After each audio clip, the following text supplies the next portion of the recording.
e hoje eu quero falar sobre um tema com vocês muito interessante sobre o marketing invisível, tá? Então, o pessoal que está acompanhando ali no Instagram, eu vou passar no Instagram e no TikTok até o final da apresentação, depois a gente volta aqui para a gente conversar. Vamos lá, pessoal, vamos falar um pouquinho do marketing invisível, que é uma coisa que tem crescido bastante. A gente sabe, a gente tem visto muito, que principalmente a geração Z, que é uma geração que nasceu aí dentro, a gente fala bastante isso, né? Nasceu dentro da internet, e a internet já começou a estressar essas pessoas, também começou a estressar algumas pessoas da geração Y, tem até hoje uma galera, né, um nicho dessa galera que tem tolerância zero para rede social, que tem até um movimento lá de zero rede social, que não querem postar, não querem ter rede social. Tem hoje, eu estava vendo, tem curso de curso para você ter abstinência de dopamina de rede social. Conversando com várias pessoas, tem muitas pessoas que final de semana não utilizam rede social, não utilizam telefone. Eu sou o contrário, né? Eu, durante a semana, eu uso rede social praticamente só para postar, ou quando eu estou procurando alguma notícia. E aí, sim, no final de semana, eu consumo muita rede social. Sábado é o dia que eu tiro, que eu olho TikTok, eu fico vendo Facebook, eu fico vendo os vídeos que eu gosto no YouTube. Mas a maioria das pessoas acabam consumindo rede social durante a semana e elas têm... enfim, a gente tem sido bombardeado por rede social, por meme, por oferta de produto. E, pessoal, a coisa está ficando cada vez mais sofisticada. E, assim, uma coisa que eu achei muito interessante é essa questão do marketing invisível, tá? Que é a evolução do marketing das pessoas. É uma coisa que a gente já vinha falando também, já há 2, 3 anos aqui dentro da academia, mas a gente não falava com esse nome. Eu achei bem interessante o nome, tá? O mercado mudou. O que funcionava há 30 dias não funciona mais. O consumo será cada vez mais nichado. A gente vem falando isso aqui. Cada vez o consumo vai ser mais nichado. Comprar mais, porém, de menos pessoas. Nós vamos consumir mais até, só que a gente vai consumir de menos pessoas. Então, assim, a concorrência vai aumentar cada vez mais. Pessoal, eu não sei se vocês viram, mas o Mercado Livre, semana passada, soltou uma notícia bombástica. Eu mandei lá no relatório, né? Quem está lendo aquele relatório gigante que eu mando lá, o Mercado Livre acabou de entrar no mercado de farmácias. E os farmacêuticos, tanto é que a drogaria, das maiores drogas, esqueci o nome, a droga Raia, caiu as ações semana passada. A gente teve outras empresas também caíram, porque o Mercado Livre está entrando e está entrando com o pé na porta no segmento farmacêutico. Isso aí vai fazer algo em outros segmentos também. Por quê? Porque o Mercado Livre está vendo que os clientes estão comprando cada vez mais de menos fornecedores. Se você tiver tudo dentro do Mercado Livre, você vai comprar tudo lá dentro, tá? Gestores de vendas precisam se adaptar. Aí a pergunta para vocês vão me responder no final, tá? Quando foi a última vez que você apareceu para o cliente? Não para vender, mas para criar valor. Quando que foi a última vez? Essa é uma pergunta que a gente tem que fazer todos os dias, tá? Marketing invisível definido, tá? O que é o marketing invisível? Só para contextualizar vocês, já devem ter escutado falar. Como eu falei para vocês, a gente fala já há bastante tempo dentro do JA. Só um nome aqui que eu achei bem interessante. Marketing invisível é a presença estratégica sem interrupção. Lembra? A gente falou lá do spin selling, que é vender para o cliente sem vender para o cliente. Não empurra produtos, não força argumentos, simplesmente faz sentido.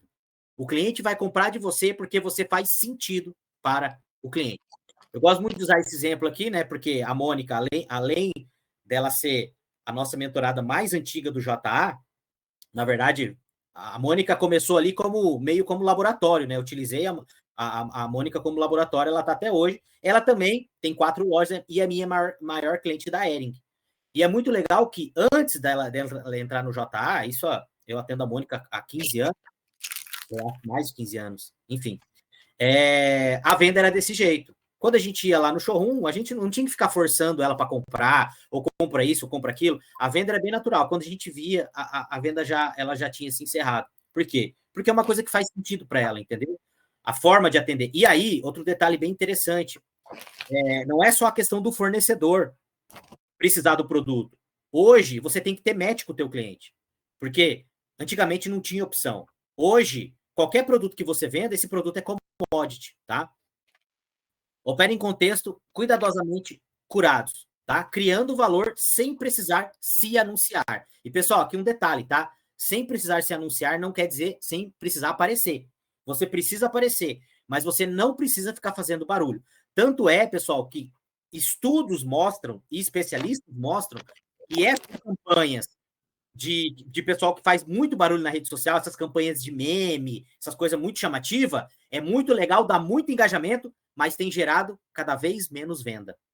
Entendeu? Dá muito engajamento, mas não tem gerado venda. Então, isso é muito importante, tá?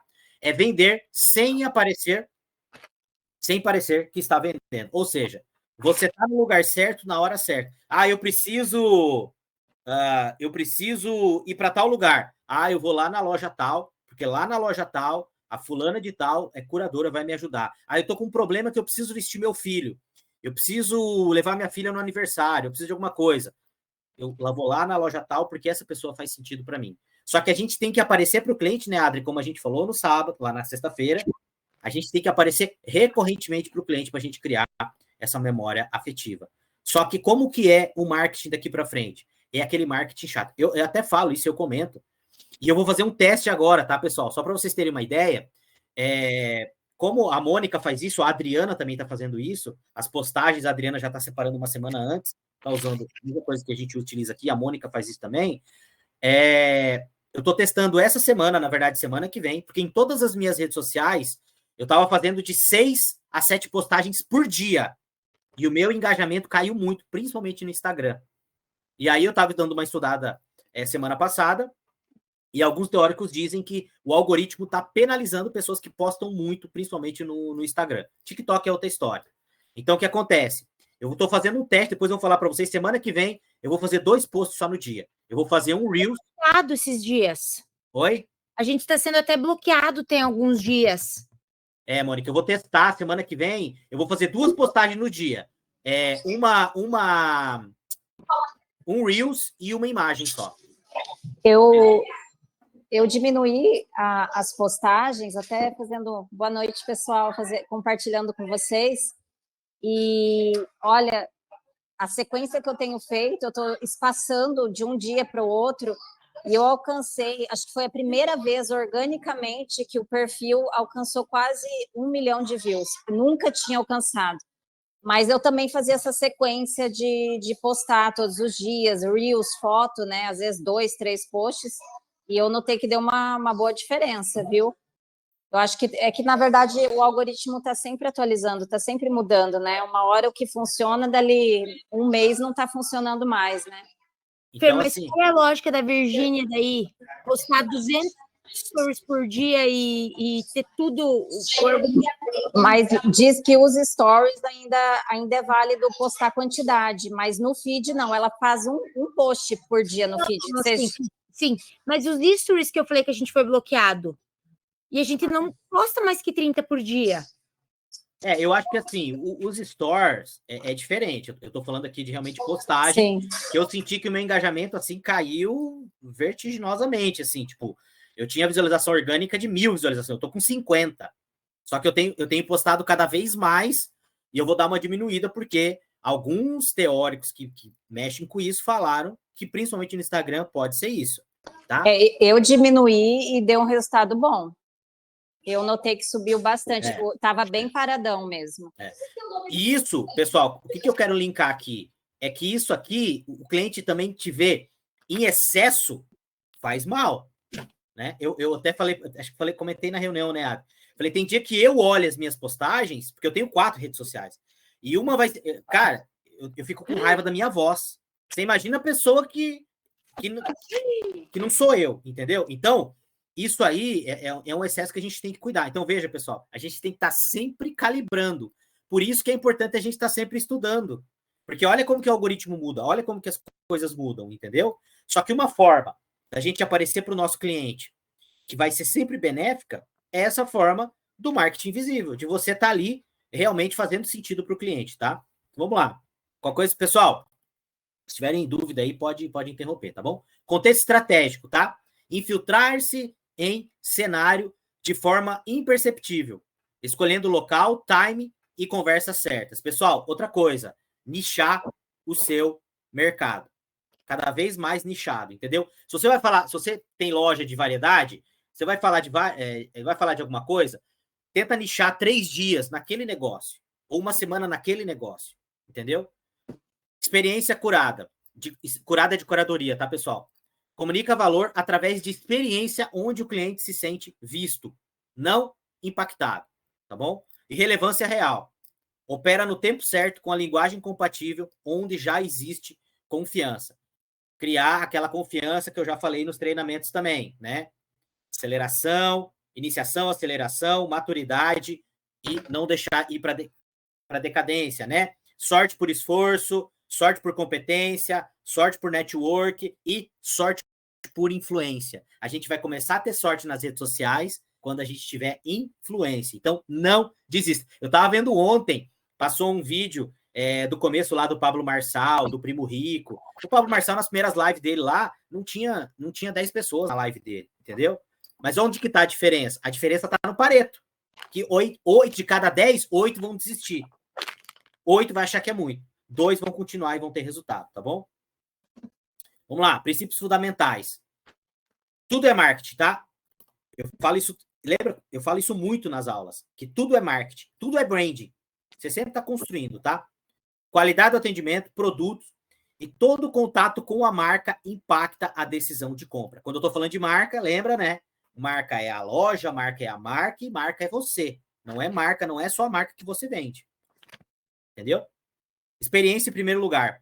Garantir uma experiência baseada na conversão entre pessoas, tá? Conversação, perdão, pessoal. De forma aspiracional. Inspirar as pessoas, tá? Conexão genuína. Conhecer, aqui é o ponto. Conhecer profundamente o público para traçar estratégias que geram conexão interativa. Eu vou pedir licença aqui para abrir um parênteses, que eu pedi autorização sexta-feira para a Adri, eu vou contar um caos que aconteceu com ela. A Adri participou de uma live e comprou um produto na live, reservou o produto, e depois o pessoal entrou em contato com ela, perguntando se ela ia ficar com o produto, e ela falou, olha, separa aí que eu vou na loja olhar e quero olhar outras coisas. E o cara, não sei se eu estou contando certo, qualquer coisa depois a Adri me interrompei, e o cara falou, olha, da próxima vez você faz o Pix, parará, porque a gente precisa, não sei o quê, Enfim, a Adri falou, não, pode ficar tranquilo então que eu não vou mais. Ou seja, o cara não conhecia cliente. Olha a oportunidade que ele perdeu. Não, Adri, vem aqui na loja. E a Adri mesmo falou, se eu fosse na loja, eu não ia comprar só a blusinha. Eu ia comprar outro produto. Então, assim, gente, conhecer profundamente o nosso cliente, ter inteligência emocional. Como eu até postei esses dias, de um cara que trabalha com marketing e veio me chamar para conversar, me chamando pelo nome da minha empresa. O cara não se deu o trabalho de olhar o meu nome no WhatsApp, entendeu? E na rede social a gente tem que ter a mesma pegada, tá bom? Só para recordar aqui para vocês, vamos lá. Poder das emoções, tá? 90% das decisões de compra, mais de 90%, né? 95%, segundo alguns estudiosos de neurociência, são feitas abaixo da linha da consciência, tá? As decisões de compra são governadas por emoções, não por racionalidade. Quando o cara veio falar de Pix com a Adri, quando o cara veio falar de que a Adri deveria fazer o Pix, o cara não veio falar de emoção. O cara veio falar de razão com ela.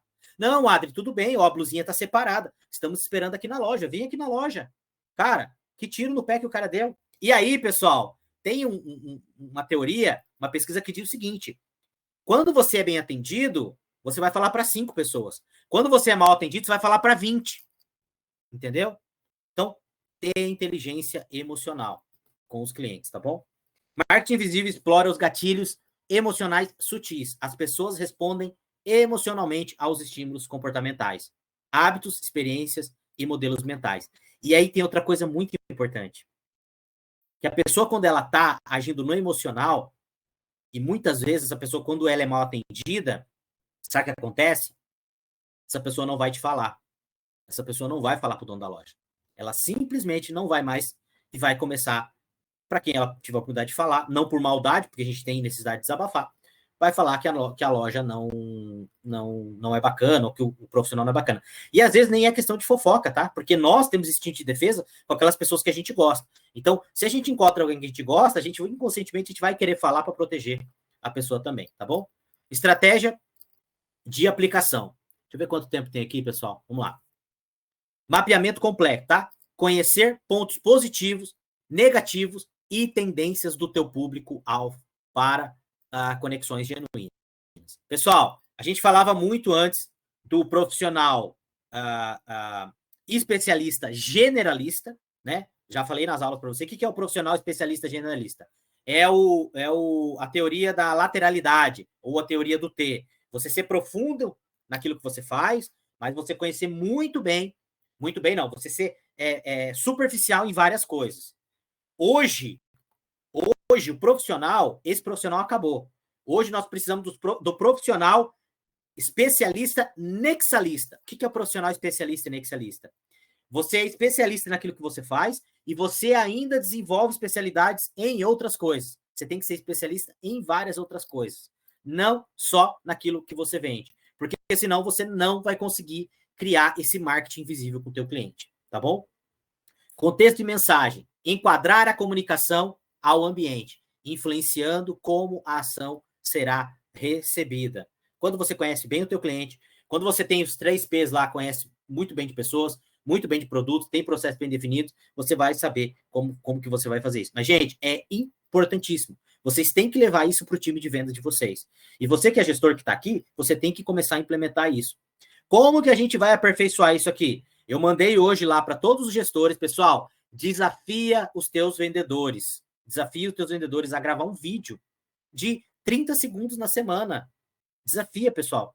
E olha só, quero compartilhar uma coisa com vocês. Todo final de semana, todo sábado é o dia que geralmente não, né?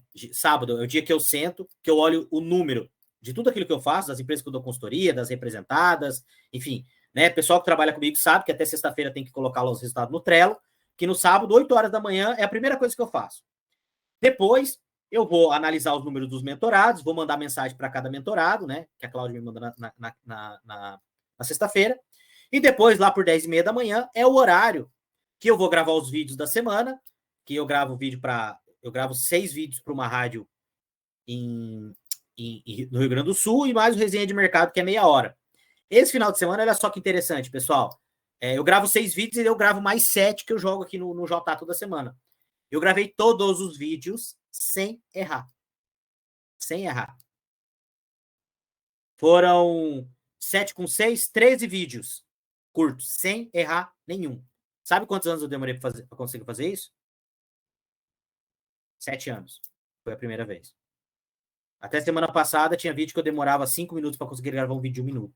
Então, pessoal, tá na hora da gente começar. E não seja perfeccionista. Não seja perfeccionista. A gente precisa começar a influenciar o nosso cliente. Gente, a gente bate bastante em cima disso aqui porque a gente precisa, tá? Eu falei a última aqui, velocidade estratégica. Ação ágil e precisa, eliminando obstáculos para acelerar a tomada de decisão, tá? Aplicação digital. Nas redes sociais, participação em grupos com conhecimento e confiança. Já falei para você aqui a questão dos grupos, né? De você criar um grupo com os seus clientes, não para vender, mas para gerar conteúdo para esses caras, tá? Compartilhamento de conteúdo envolvente. Então, você conhecendo aquilo que você faz, você pode fazer. Interação amigável, maximizando a visibilidade, tá? Boca a boca virtual, explorar recomendações naturais. A gente já falou bastante aqui, tá? Criar um buzz através de pontos fortes. Pessoal, todo vídeo que você vai fazer, todo vídeo, seja ele para você vender ou não vender, você tem que ter um chamariz forte ali nos primeiros segundos para o teu cliente. Aí lembra que eu falo para vocês lá do método socrático, aliás, do método aristotélico? Patos, logos e etos. Tua comunicação. Não interessa se o teu vídeo tem 15 segundos. Ele tem que ter o logos, que é a lógica. Ele tem que ter o patos, que é a emoção. E ele tem que ter o etos, que é a autoridade. Mesmo que você faça um vídeo de 15 segundos. Começa a trabalhar essas 3 coisas, você vai ver que você vai ter bem mais resultado, tá bom? Cuidados éticos essenciais. Atenção, marketing visível deve respeitar códigos de ética, tá? Transparência e confiança são fundamentais. Ou seja, tem que ser verdadeiro. Principalmente quando a gente está falando de promoção, tá, pessoal? Não vou passar isso aqui, questão de órgãos reguladores, tá? E para a gente encerrar aqui, construir desejo em silêncio, aparecendo para o teu cliente. Pessoal, leva tempo, mas quando você vira autoridade, aquilo que eu falo para vocês, vocês param de vender para os clientes de vocês. Os clientes começam a comprar, tá? Marketing visível é sofisticação que não se aprende em planilha. Demanda sensibilidade, leitura de cenário e paciência para construir relevância sem autocelebração, tá? O futuro das vendas está na presença estratégica, não na pressão comercial. Então, se você não começou, você tem que começar. Você tem que fazer isso aí.